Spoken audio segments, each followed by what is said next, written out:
খালি পেটে ঝাল খাবার খেলে আপনার শরীরে যা ঘটে। ঝাল খাবার আপনার জিভ স্পর্শ করার মুহূর্তেই স্নায়ুগুলো সক্রিয় হয়ে ওঠে এবং তাৎক্ষণিকভাবে আপনার মুখ ও গলায় জ্বালাপোড়ার সংকেত পাঠায়। খাবারটি যখন আপনার খালি পাকস্থলিতে পৌঁছায়, তখন পাকস্থলীর অ্যাসিড সরাসরি এর সংস্পর্শে আসে, যা ভেতরে একটি তীব্র জ্বালাপোড়া বা দহন সৃষ্টি করে।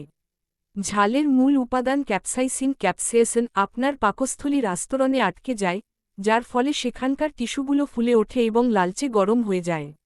এই ঝাল হজম করার জন্য পাকস্থলী আরও বেশি পরিমাণে অ্যাসিড নিঃসরণ শুরু করে, যা শরীরে একটি আকস্মিক অ্যাসিডিক ফ্লেয়ার বা তীব্র অ্যাসিডিটি তৈরি করে। ঝালের কণাগুলো যখন আপনার অন্ত্রে প্রবেশ করে, তখন অন্ত্রের দেয়ালগুলো সংকুচিত হয় এবং নড়াচড়া বাড়িয়ে দেয়, ফলে সবকিছু দ্রুত নিচের দিকে ঠেলে দেয়।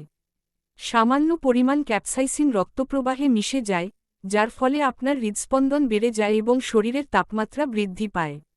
আপনার অভ্যন্তরীণ অঙ্গগুলো গরম হতে শুরু করে, লিভার, পাকস্থলী এবং অন্ত্র এই ঝাল ভাঙার প্রক্রিয়ায় যেন ভেতরে ভেতরে তপ্ত হয়ে ওঠে। তবে কয়েক মিনিটের মধ্যেই সবকিছু থিতিয়ে আসতে শুরু করে। আপনার পাকস্থলী স্বাভাবিক অবস্থায় ফিরতে থাকে, অ্যাসিডের মাত্রা কমে যায় এবং শরীর ধীরে ধীরে শান্ত হয়।